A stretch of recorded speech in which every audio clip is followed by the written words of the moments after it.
Welcome to Topics, the channel where every story finds its voice and mysteries come alive on screen.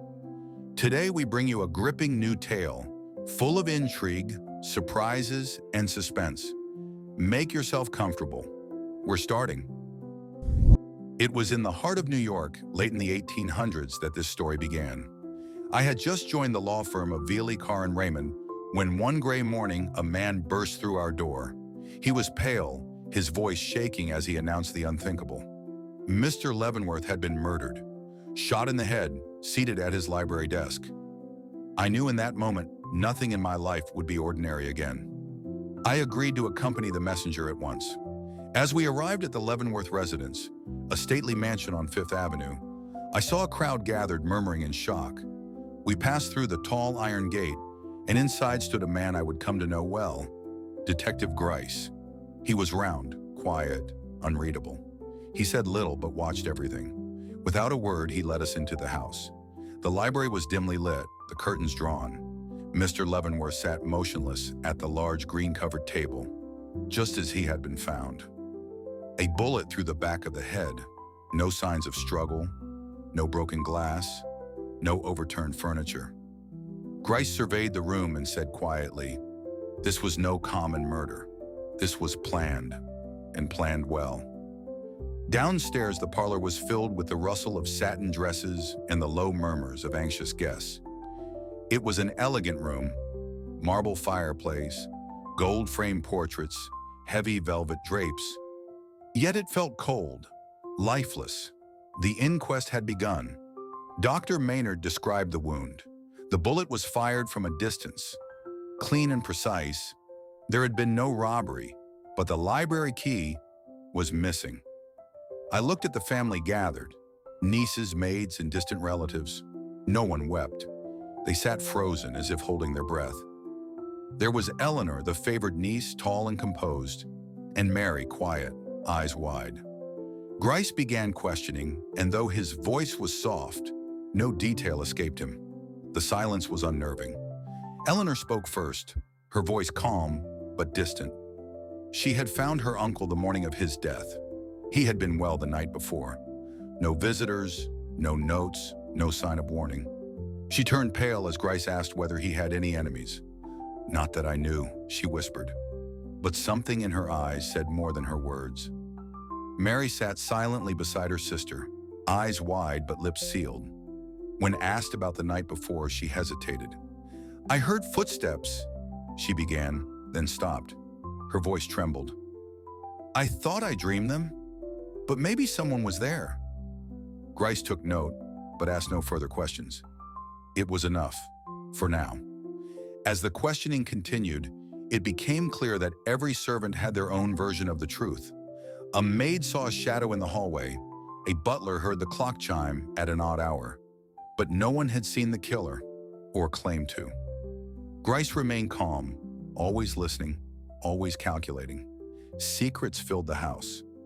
Later that day, an important detail emerged. Mr. Leavenworth had recently updated his will. A second document, unsigned, was discovered in his study drawer. It disinherited Eleanor. Shock spread through the household. Eleanor said nothing, but her hands trembled. Grice now had motive and a prime suspect. Raymond could not believe Eleanor capable of such violence. But the facts stood firm. The new will favored Mary entirely. Grice asked Eleanor directly about it. She stood silent for a moment, then whispered, "He never showed it to me." Her words were careful, but her eyes were dark with pain. The lawyer who had drafted the original will arrived. He confirmed the changes had been discussed but not finalized. Eleanor, he said, had argued against them. The atmosphere in the room chilled. Even Mary seemed unsure now. Raymond noticed her glance toward the parlor door, as if fearing someone would appear. As the sun set outside, the house grew darker. Raymond wandered into the library once more. The room seemed frozen in time. He saw a scrap of paper under the table. It was torn, handwritten, part of a letter. He pocketed it silently. Something told him this clue would matter. And soon. The next morning, the entire household felt different, heavier, quieter. Raymond couldn't shake the feeling that someone was hiding something. Grice called him aside. "There's something strange about the key," he said. "It wasn't just lost, it was moved." The household was searched again. A servant found a handkerchief in the back garden, one embroidered with the letter E. Eleanor's face went pale when she saw it. She claimed it wasn't hers, but everyone in the room had seen her initials before. Even Mary looked startled. Grice met with Raymond privately. "You believe in her innocence," he said. Raymond nodded. "Then help me prove it," Grice continued. "We need to find who had access to that key and the motive to use it." Raymond agreed, not knowing where it would lead him. That evening, a letter arrived, unsigned, hurriedly written.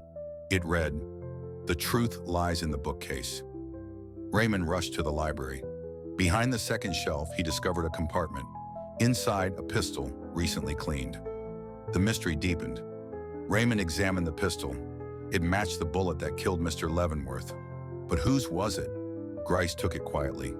"Let's not reveal this yet," he said. Raymond agreed. They needed more. And they were running out of time before the coroner's jury returned. That night, Raymond returned to the guest room where Eleanor stayed. On the desk lay a folded paper, forgotten or left intentionally. He read it slowly. It was a letter to Mr. Leavenworth. From Eleanor, pleading, desperate, dated the day before the murder. Raymond confronted Eleanor. Her face went white as he showed the letter. "He was going to disown me," she said. "But I didn't kill him." Her voice cracked. She seemed sincere. Grice watched in silence. Something still didn't add up, and he knew it. A final discovery shook everything. The handwriting on the unsigned note about the bookcase, it matched the maid's. Grice brought her in. She confessed, well, not to murder, but to seeing someone leave the library that night. Someone in a man's cloak, but with a woman's hand. Raymond returned to the library alone that night. He couldn't sleep. He examined the books, the letters, the objects left untouched. Then he saw it, behind a volume of poetry, a locket. Inside, a portrait of Mary, and a note from Mr. Leavenworth himself, dated that very week. The note was simple. "Forgive her. She loved too deeply." Grice read it and nodded slowly. It was not Eleanor. It was Mary. Love turned into madness. She had overheard the will discussion and acted alone. The case had cracked, and hearts with it. Mary was brought in.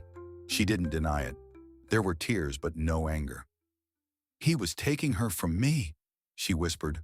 "I couldn't let that happen." Her voice broke. Even Eleanor held her tightly. There was grief, but also, at last, truth. The case had ended, but the sorrow lingered. Raymond looked out the window at the silent street below. So much gained and lost. But justice in its quiet way had spoken. This ends the first part of the Leavenworth case. The shadows may have lifted, but the story isn't over. The night after the hearing, I couldn't sleep. I kept seeing Eleanor's face, that flicker of fear behind her eyes. I returned to the Leavenworth house under cover of darkness. The windows were dim, the city quiet. Inside, shadows stretched across the walls like whispers. I had to find Mary. I needed answers. I found her in the drawing room, alone. She didn't seem surprised to see me.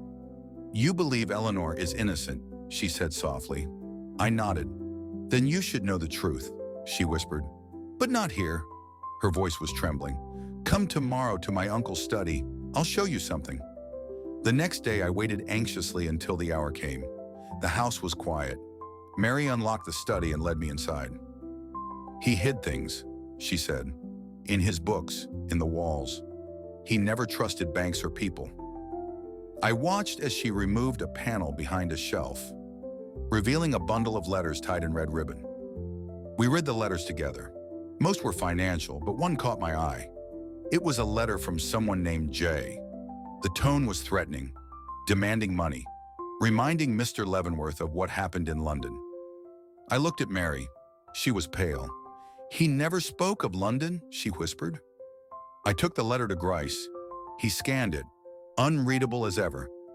"This may explain the motive," he said. "Blackmail, or worse." I asked who Jay could be. Grice merely said, "There are people in this city you wouldn't want to know, especially those who vanish after midnight." That evening, I walked alone through the streets, turning over every word of the letter in my head. What happened in London? Was Mr. Leavenworth hiding a secret from decades ago? I stopped outside his house, staring up at the dark windows. Whatever the truth was, it hadn't died with him. The next morning, Grice appeared unannounced.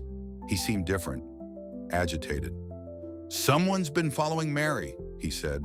"A man in a gray hat, seen twice near the Leavenworth house." I asked who he might be. Grice shook his head. "Too many options, but we need to keep an eye out." That day, I followed Mary discreetly. She walked through the park, stopping only once to sit on a bench. A tall man sat nearby, reading a newspaper upside down. My heart raced. Could it be him? But when I blinked, he was gone. Like smoke. Like guilt. That evening, Mary confessed something. "I found another letter," she said, "hidden inside the baseboard. It was old from Eleanor, but never sent. In it, she begged her uncle to forgive someone else. He only meant to scare you," it read. My mind raced. Who was she talking about? We showed the letter to Grice. He studied the handwriting. "This changes the timeline," he said. "And maybe the target." He asked, "Have you ever heard the name James Harwell?" I hadn't. Grice said nothing more, but I saw his jaw tighten. Something about that name unsettled him. Digging into old firm records, I found it. James Harwell had once worked for Mr. Leavenworth, a junior clerk, fired after a scandal no one dared speak of. I ran my finger across the page, heart thudding. Was this the ghost now haunting us? Grice appeared again, holding a yellowed photograph. "Is this him?" he asked. I looked at the image. The man in the photo wore a gray hat, just like the one seen near the house.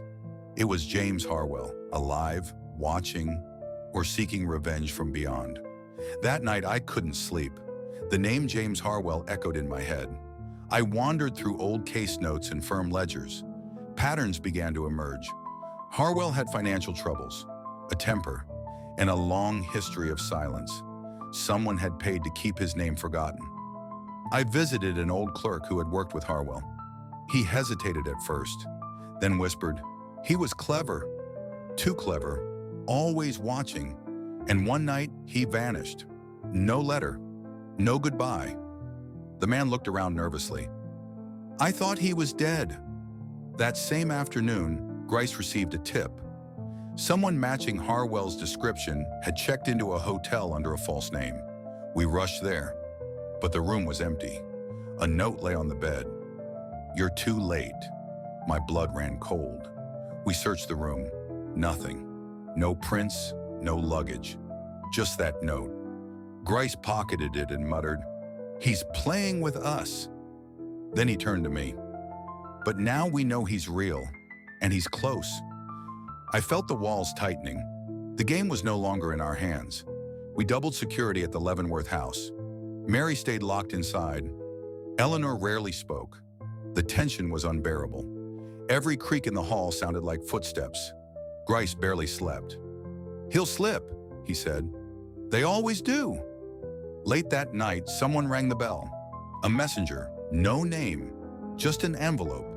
Inside, a single photograph, a shadowy figure in the garden, and a handwritten line. "You missed what was right in front of you." I looked at Grice. His face was pale. "We need to go back," he said. We returned to the Leavenworth library. Grice examined the bookshelves, floorboards, windows. Then he stopped. "This molding, it's been reset." He pried it open, and inside we found an old diary. It belonged to Mr. Leavenworth, filled with cryptic notes and half-erased names. We read through pages. One passage stood out. "JH will ruin me if I don't pay, but how did he survive that fire in '58? Grice slammed the book shut. So it's true. Harwell faked his death. The past was not buried. It had simply been waiting. We needed proof. Grice brought in a handwriting expert, The note, the hotel message, and the letter from Jay all matched Harwell's old records. He's alive, the expert said, and he wants something. But what? Revenge? Silence? Justice? The next morning, a coach pulled up outside the Leavenworth house. A man stepped out, face hidden beneath a scarf. Grice was already waiting. "James Harwell," he called out. The man stopped. Slowly he turned. It was him. After all these years, Harwell didn't run. He simply said, "You can't undo the past." Grice led him inside. The family gathered. Silence fell. And then Harwell spoke. He told everything.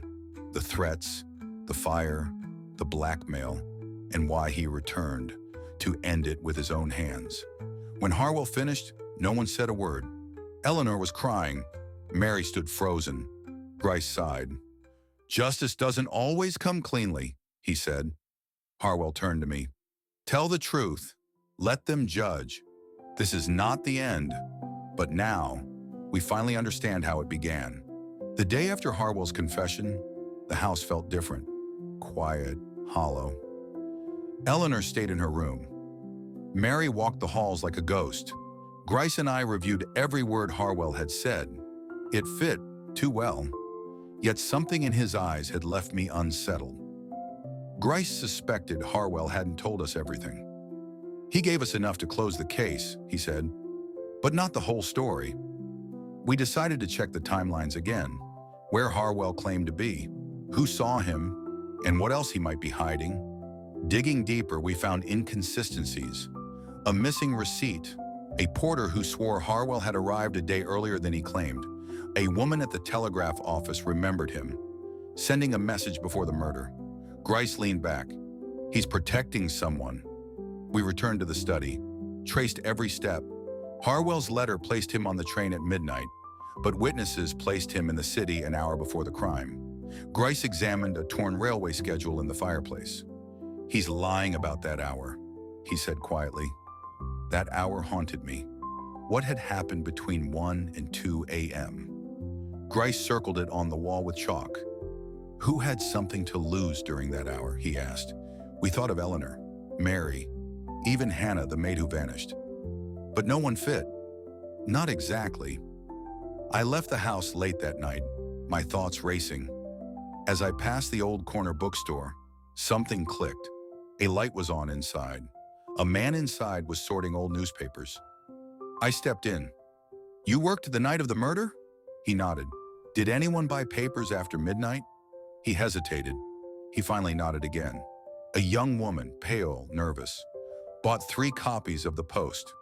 She paid in coins, rushed off into the dark. I asked for the time. "Around 1:15 a.m. My heart dropped. Who was she? Mary? Eleanor? Or someone we hadn't seen coming? We returned to the house. Grice had a theory. The papers weren't for reading, he said. She used them to carry something, or to hide it. The hallway creaked above. Mary stood at the top of the stairs, pale. She had heard every word.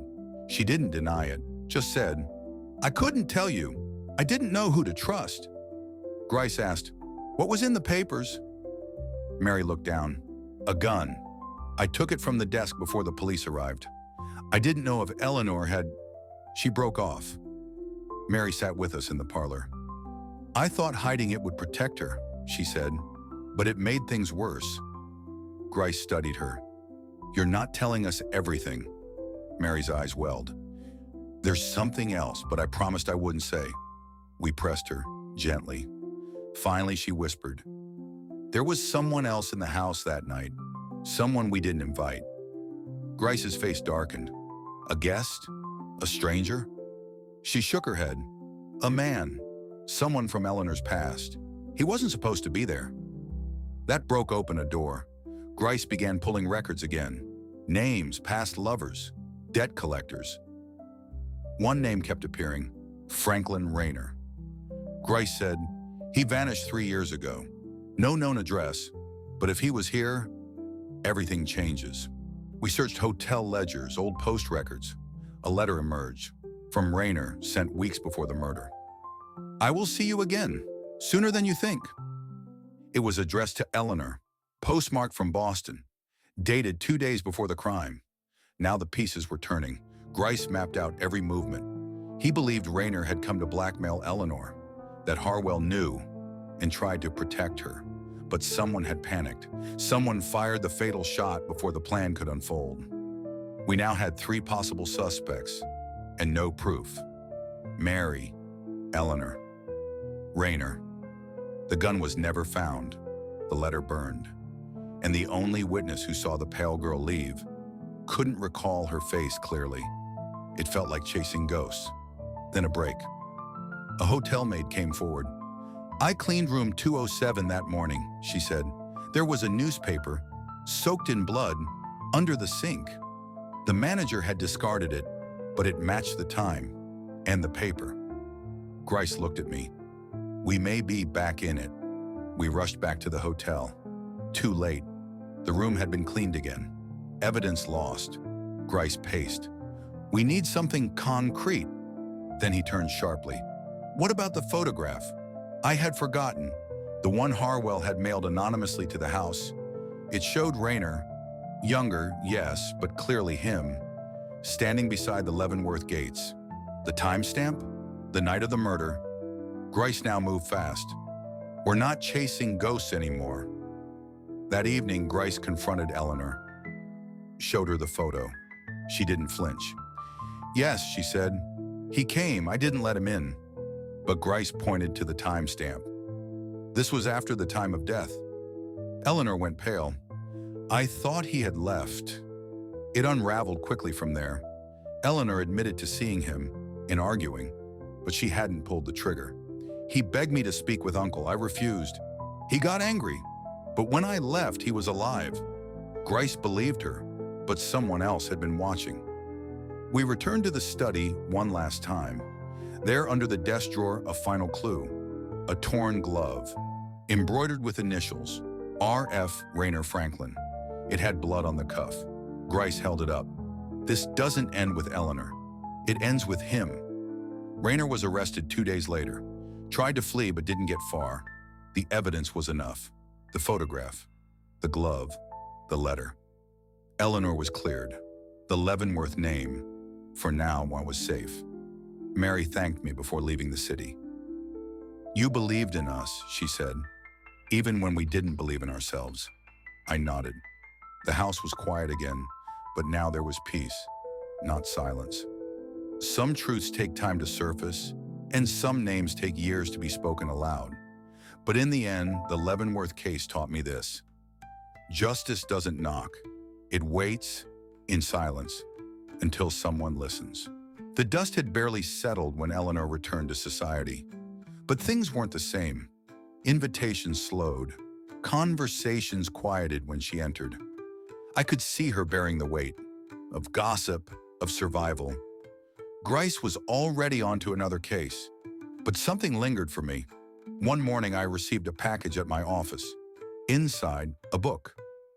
The Ethics of Evidence. No note, but a small card was tucked between the pages. It read, "Sometimes justice is a circle." No sender, no return address. Curious, I reopened the Leavenworth case file. Something drew me back. Not guilt, but an unfinished thread. I reviewed the timeline, the people. What had felt settled now seemed flawed. Could we have missed something? I visited Eleanor. She greeted me with the same calm dignity. We talked about Rayner, about Harwell, even about Mary, who now lived abroad. But when I mentioned the book, her face changed. "Who sent it?" she asked. I said I didn't know. Her hand trembled. That night, I had the dream again. The library, the chair turned away, the shot echoing through the velvet dark. But this time, I saw something new. A shadow in the mirror, a second figure, watching, waiting. I woke shaken.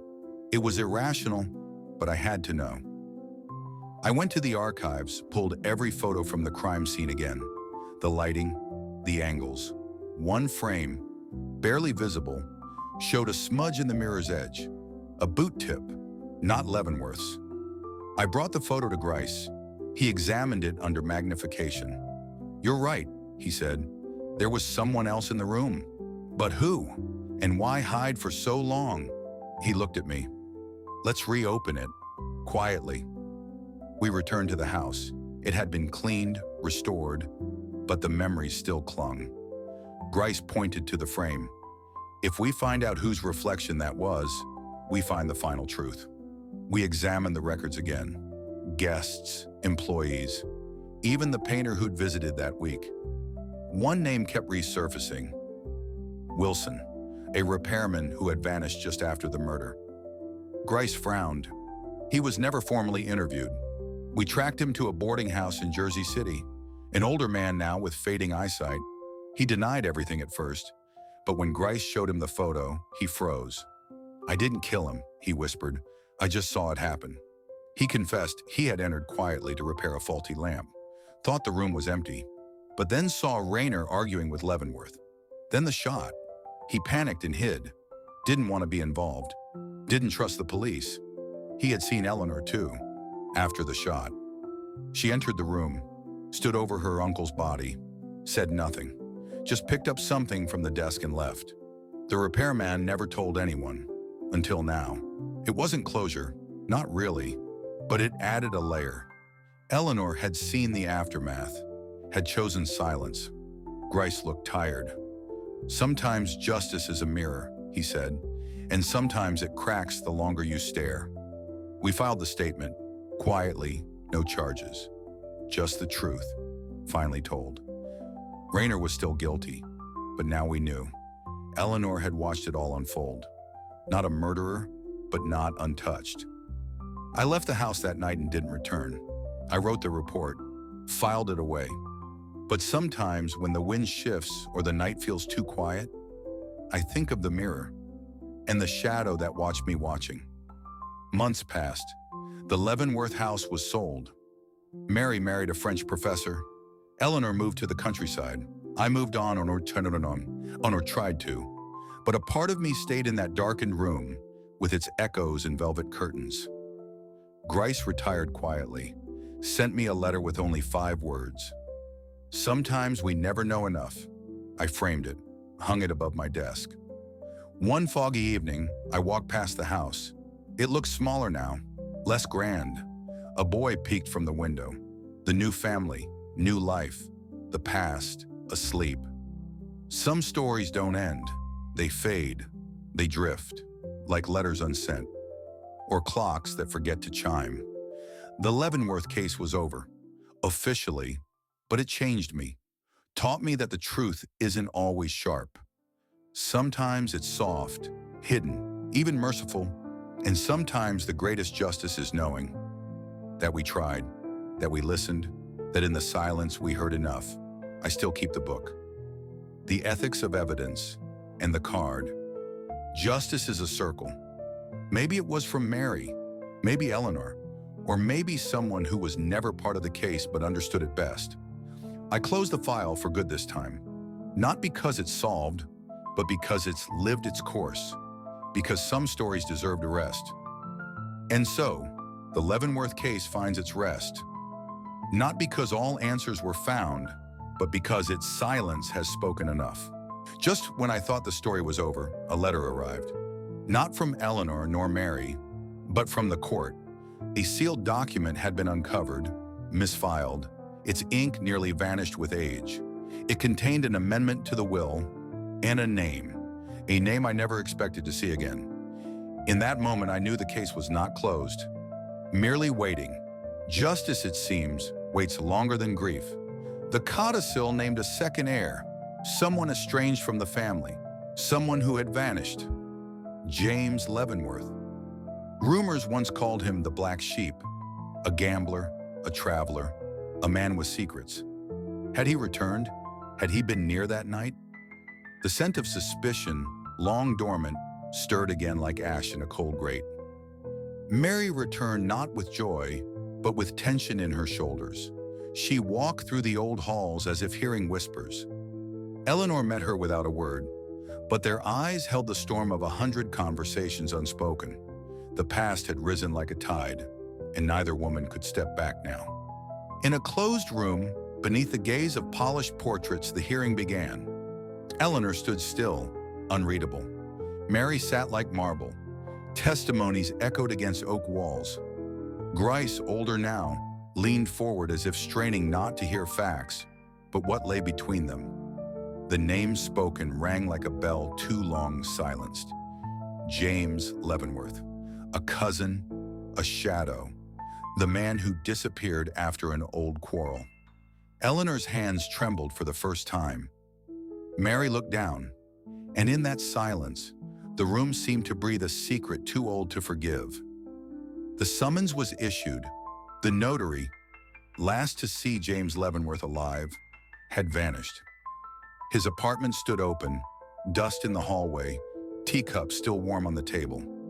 Eleanor looked at the constable and said, "He knew too much, or too little." The silence that followed was heavier than any proof. In a city of millions, the one man who could unlock the truth had disappeared like smoke. Grice, patient as ever, traced ink like blood, a tavern ledger, a scribbled IOU, a name whispered in a boarding house. The notary had debts, caquet mécamines, and habits. But deeper still, he had a secret. One meeting with Eleanor, 2 nights before the murder. He wrote a second will, Grice said, tapping his cane, and someone ensured it stayed buried. The notary was found in a cellar below a waterfront bar, pale, shaking, but alive. "I was paid to disappear," he whispered, "but not by her." Grice leaned forward, eyes narrow. "By whom, then?" A pause, a shadow past the candle. "A man with a limp, and a gold ring he never removed." The candle sputtered. The notary signed his name and changed the game. In the law office, the mood was split like a gavel's echo. Mr. Veely paced. "We have the confession, but not the man." Raymond turned to the window. "And Eleanor?" Silence. The legal team weighed a truth they couldn't prove, and a lie they couldn't disprove. "Justice is not blind," Veely murmured. "She's exhausted." "Let the past bury the past," Eleanor whispered, staring into the hearth. She had refused the court's invitation, refused to testify, refused even to speak. Raymond visited her often, but she said little. In the quiet, he saw her strength and her suffering, and he knew silence too was a testimony, one deeper than words.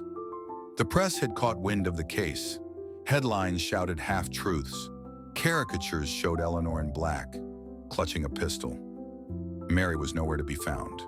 Raymond tried to shield what little dignity remained, but the court of public opinion knew no patience, only appetite. "She doesn't need guilt," someone sneered, "only a story." In a parlor lit by chandeliers and champagne, Mary reappeared. Laughter greeted her like old perfume. No one asked about the trial. They only asked what she wore. She answered with a smile, and eyes that never laughed. Reputation salvage, conscience, not so much. That night, Raymond confronted her. "You never look back," he said. Mary poured wine slowly. "And what would I see if I did?" He waited. "Eleanor chose silence," she continued. "I chose survival." The glass trembled in her hand. Grice, ever methodical, returned to the beginning. The letters, folded, faded, forgotten, and full of clues. "He feared someone," Grice muttered, holding one to the light. "Not Eleanor, not Mary, but someone close." And beneath the seal, a fingerprint. One witness remained, an old housemaid from Clavering's past. She remembered a visit, years ago, to the Leavenworth home. He knew the uncle, called him by name. Grice leaned in. "What name?" "James," she whispered, "but not Leavenworth. James Clavering." The name James Clavering shattered assumptions like stained glass. He had changed it after the war, hid in plain sight. The codicil, real. The motive, simple, inheritance. Eleanor had suspected but never spoken. Now, with the name exposed, the pieces began to fall into place, hard and sharp. James had attended the funeral, in disguise perhaps, but not invisible. A coachman remembered the gold ring, a florist recalled the limp. Grice drew the lines on paper. The silhouette formed. "He was never gone," Grice muttered, "only quiet." It ended as many things do in twilight. James Clavering was found at a hotel under a false name. "You can't prove it," he said, smirking. "No," Grice replied, "but you'll confess to someone." Silence then. She should have burned that will. With the truth exposed, Eleanor faced a choice: prosecute and inherit, or forgive and vanish. She chose neither. Instead, she left a note and a deed to charity. "Let the house fall," she wrote.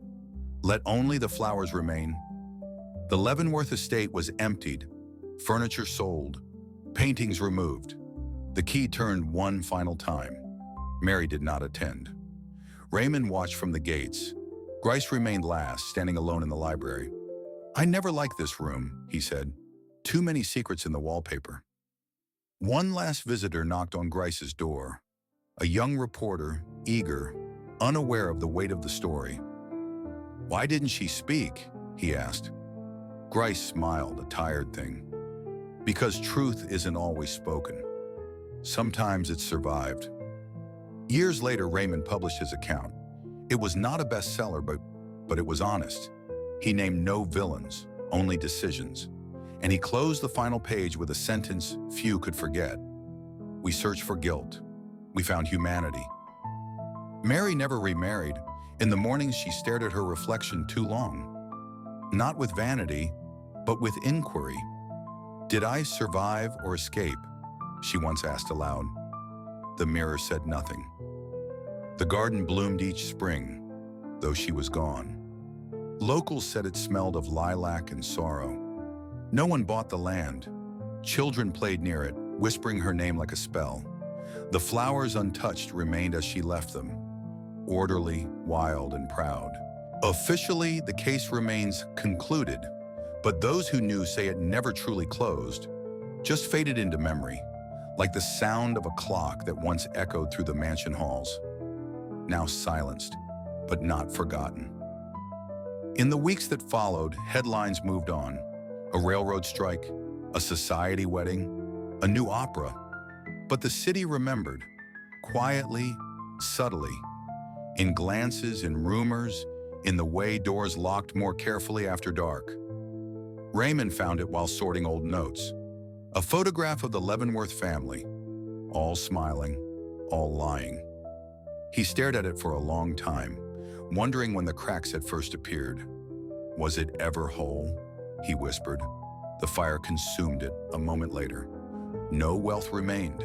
No heirs claimed it. The house was sold to strangers. The story became footnote, then silence. But sometimes a name resurfaces. In courtrooms, in libraries, in whispered warnings. The Leavenworths became legend. But legends carry warnings. Years later, Raymond received one last envelope. No return address. "You once asked what I saw in the mirror," it said. "Now I know. A survivor. Not innocent, but alive. No signature. Only a pressed lily inside." The mirror no longer surprised him. He saw the lines, the weight behind his eyes, and accepted them. "We did what we could," he said to no one. The room didn't answer, but it listened. Detective Grice submitted his final report, signed it, and placed it in a drawer. "No more puzzles," he told his apprentice. But every evening he walked past the Leavenworth file and paused. Some puzzles aren't meant to be solved, just witnessed. They never reopened the library. New owners found it. Unsettling. Books gone, curtains torn. But the feeling, that stayed. Children dared each other to peek through the windows. None returned, laughing. Mary never wrote of Eleanor. Eleanor never spoke of Mary. But both, in their own way, carried the same silence. One lived it, the other buried it. And perhaps that's how peace begins. Not with answers, but with stillness. Beneath a rose bush in Eleanor's garden, something remained. A box wrapped in oilskin, unopened, its contents unknown, its purpose forgotten or forgiven. And so it stayed where truth sometimes belongs, under blooming things. It was found years later beneath a floorboard, a journal wrapped in silk. Inside, no confessions, no accusations, only moments, the scent of jasmine, the fear of footsteps, the warmth of her uncle's voice, a life recorded not in crimes but in echoes. Grice's apprentice, now grown, told the story to his son one evening. "What happened to her?" the boy asked. The man paused. "She lived. Was she guilty? We all are in some way." Outside, the wind carried something away. Maybe truth, maybe time. A copy lay in an attic trunk, pages yellowed and brittle. Leavenworth Case closed. A story underlined in red ink, with notes in the margin. Why didn't she speak? Below, someone had written, "Because she didn't need to." That handwriting matched no one's on record. A young woman, years later, wandered the old garden. "My grandmother knew her," she whispered. The guide smiled. "Many say that." She knelt, touched a stone half hidden under ivy. EL just initials, but enough. Not every truth needs a witness. Not every question needs an answer. The Leavenworth case was about people, flawed, frightened, and far too real. What remains is not guilt or innocence. What remains is the story. Years later, law students still debated the case. "What would you have done?" the professor asked. No one answered at first. Then one girl said, "I wouldn't have opened the door." The room was silent. They understood. Retired now, the officer who first arrived at the scene sat in his garden. "The curtains were closed," he said to his granddaughter, "and still, I felt watched." She laughed. He didn't. In a dusty, used bookshop, a volume sat forgotten. The Leavenworth Case, by E.R. Raymond. A young woman picked it up, intrigued by the title. She bought it for $1. That night, she didn't sleep. During renovations, a contractor found something wedged behind the paneling. A sealed envelope, unaddressed. Inside, the poem. 4 lines, handwritten. "We buried the truth, but roots still know. Beneath the rose, the lilies grow. Forget me not, forget me true. Silence speaks what words undo." The portraits once hung with pride in the Leavenworth home now sat in crates, unsold. Faces faded, names forgotten. One gallery took them in, not to show, but to preserve. History, the curator whispered, and mystery. She was interviewed once in old age. Asked about the case, Mary smiled faintly. "Some things are better left as shadows," the reporter pressed. "Then let me be the night," she said, and walked away. His cane echoed softly down the pavement. The city had changed, but some corners still whispered. He stopped outside the old mansion gates, now apartments, closed his eyes. "Some houses don't forget," he whispered. After his death, Grice's notebooks were donated to the archives. One page was marked differently. Red ink, corner folded. It read, "Never solved, only accepted." No one ever found the original draft of that case file. And so, as one mystery settled into memory, another arrived. A knock on a new door, a tearful woman, a missing watch. "I'm listening," said the young detective, "because stories don't end, they pass hands." The stage is empty now. The actor's gone, the lights dimmed, but in the quiet, the audience still holds breath. Not for answers, but for the echo of what was never said. They say on foggy nights, a shadow walks past the old gates of Fifth Avenue. No one's lived there in decades, but once a boy saw a woman in black place lilies at the gate. She looked at him, smiled faintly, and vanished. Found in a museum archive, unlabeled, a brass key with a rose etched on the handle. No records, no entry logs, but a clerk whispered, "It opens the Leavenworth Library." No one ever tried. Among Raymond's papers, a page, water-stained, unreadable. Only 2 words remained clear. "Tell Eleanor." No date, no context, no signature. The archivist framed it anyway, because even unclear truths deserve walls. The mansion is gone now. Fire claimed it in 1927, but the land was never built over. Every proposal failed. Every survey came up strange. Locals say the earth remembers what the mind forgets. And so we end, not with answers, but with echoes. A house that stood, a woman who remained silent, a name whispered still. If you ever find yourself in an old library, listen. You might hear a page turn, or a voice say, "Let it remain." Found near the ruins, a pocket watch stopped at 1142. No initials, no inscription. But inside, tucked beneath the mechanism, a lock of auburn hair. The curator never opened it again. In court archives, one folder remains sealed. Request after request denied. It's labeled Supplemental Leavenworth. Rumor says it holds a name no one dared speak. Some truths, it seems, never reached the record. A single painting survives. Eleanor, age 21. Hand resting on a book, eyes focused somewhere far beyond. When shown in exhibitions, viewers often say the same thing. She looks like she knows something. And maybe she did. On some nights, the wind shifts oddly near the old estate grounds. Locals say it smells of roses, even in winter. And if it rains near midnight, the dogs don't bark. The town sleeps deeper, as if remembering. What did they inherit truly? Not wealth, not titles, but secrets. Wounds wrapped in velvet, and stories that would outlive every witness. In an antique shop near Charleston, a box once owned by the Leavenworths surfaced, rosewood, silver inlay, locked. The buyer never opened it.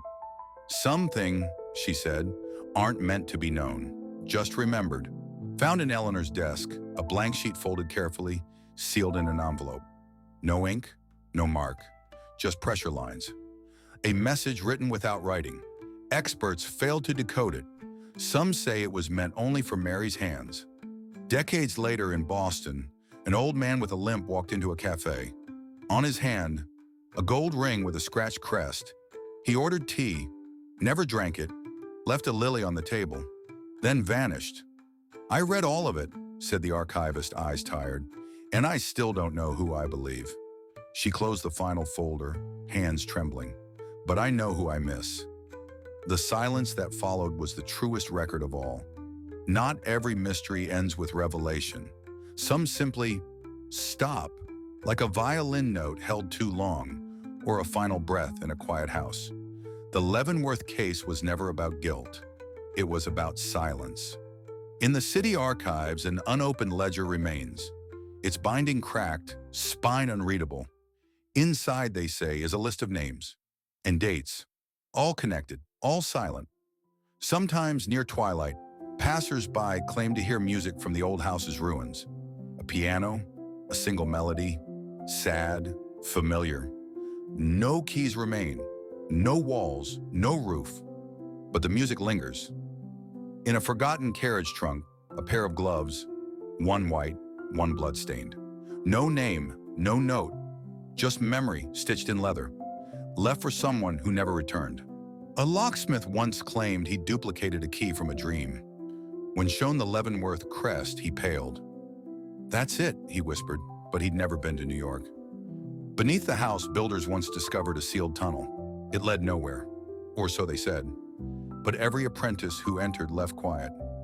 Some things are better left sealed. On a foggy morning, a visitor traced her finger across the window of the museum's Leavenworth display. When she left, a name remained. Eleanor. No one saw her enter. In the final exhibit case, an envelope, never opened. A curator once held it to the light. Nothing visible. No one has dared break the seal. Some say it holds Eleanor's voice. Others say it holds ours. And so we end, not with a verdict, but with a voice fading into quiet. The case was never truly closed, because some stories don't need endings. They just need to be told. Let it remain. Thank you for watching Topics. If you enjoyed this video, give it a like, share it with your friends, and don't forget to subscribe to the channel so you never miss a new story. See you in the next video.